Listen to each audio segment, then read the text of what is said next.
Hello mga ginoong mangangalakal at mamumuhunan. Ang impormasyon at analytical na serbisyo ay nakikipag-ugnayan Guru Markets.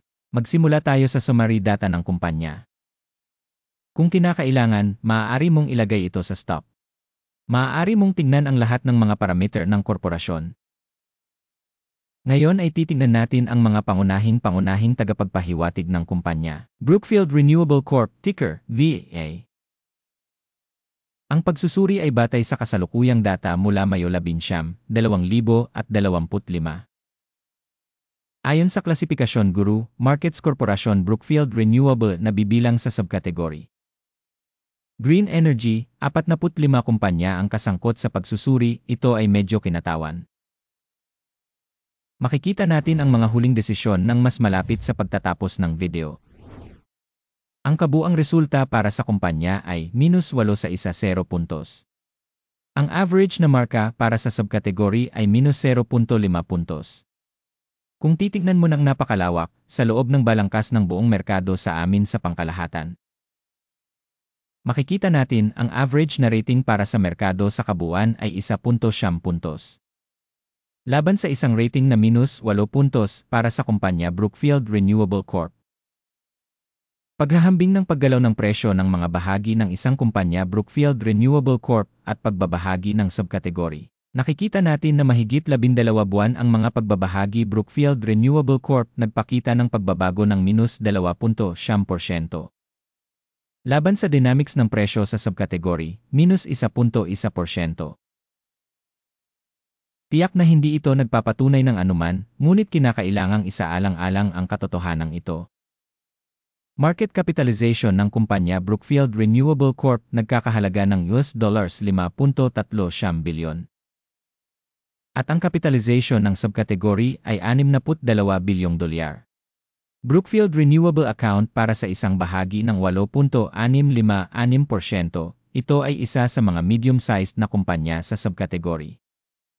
Ang halaga ng libro ng kumpanya ay $1.67 bilyon.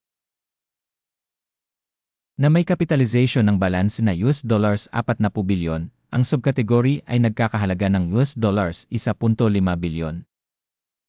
Brookfield Renewable umabot sa 4.185%.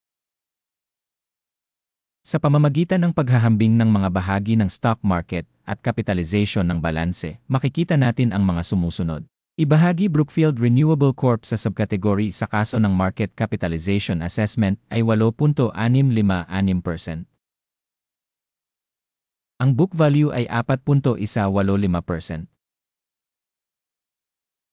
Ito ay 52% mas mababa kaysa sa market capitalization share.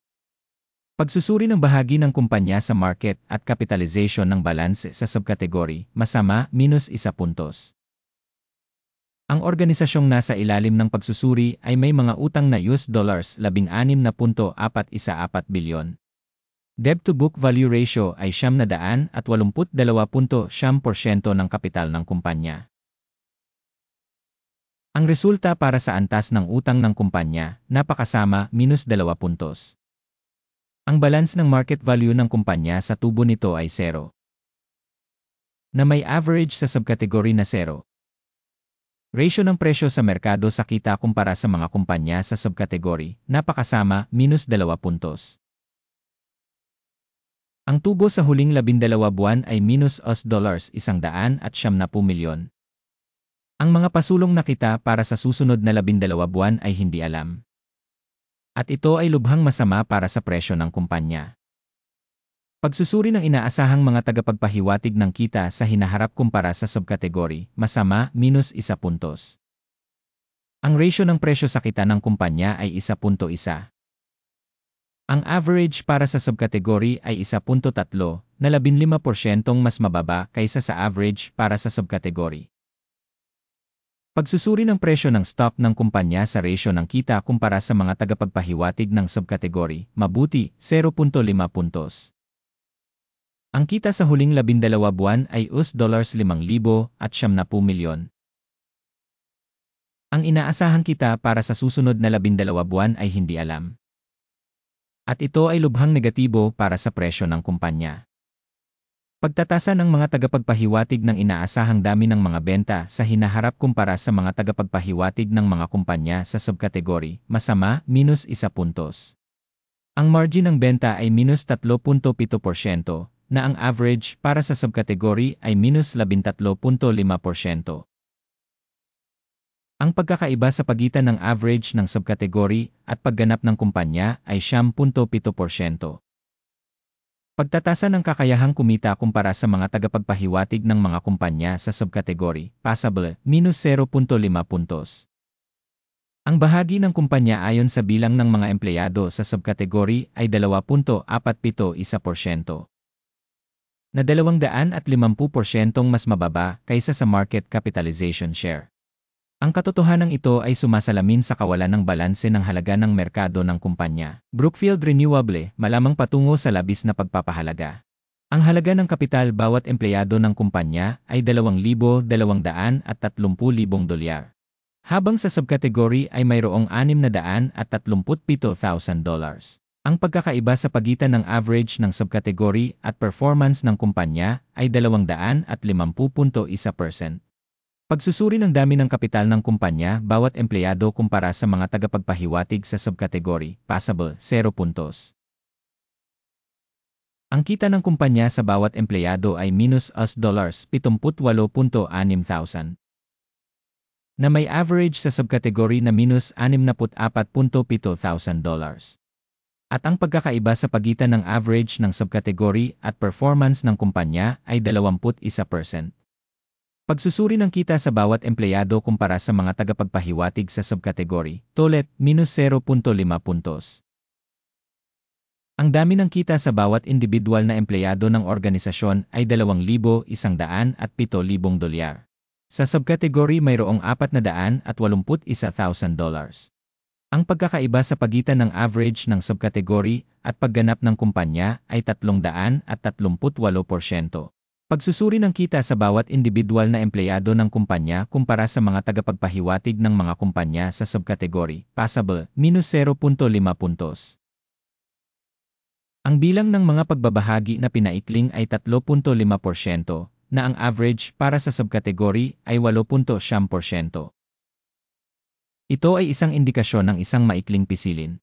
Teknikal na tagapagpahiwatig RES 14 na nagpapakita ng antas na 66% para sa kumpanya Brookfield Renewable. Samantalang sa subkategory ang antas ng RC 14 na ay humigit kumulang 65%. Potensyal, ang mga subkategory na mga mahalagang papel ay sinipi sa parehong paraan tulad ng mga pagbabahagi ng kumpanya Brookfield Renewable Corp. Ang aktual na presyo ng pagbabahagi ng kumpanya ay nasa paligid ng $20.8. Ang target na presyo ng pinagkasunduan para sa mga pagbabahagi ng kumpanya ay humigit kumulang $33.5.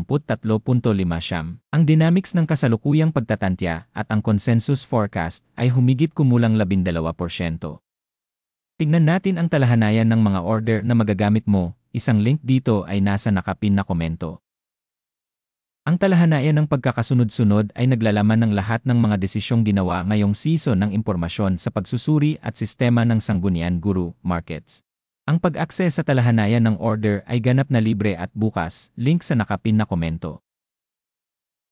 Batay sa pagsusuri ng mga pagbabahagi ng kumpanya Brookfield Renewable Corp. Sistema ng impormasyon at sanggunian para sa pagsusuri ng Stock Guru Markets ginawa ang sumusunod na desisyon. Buksan ang sell order sa $20.9.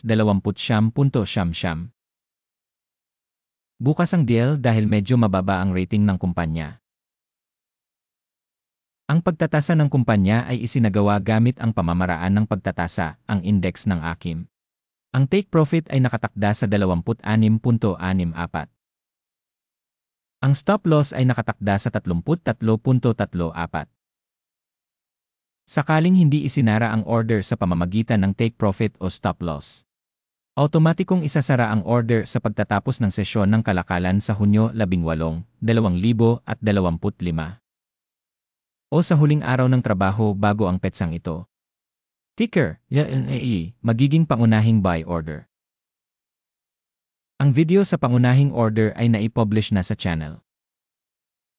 Kapag isinasara ang alinman sa mga order, basic o pagbabalance.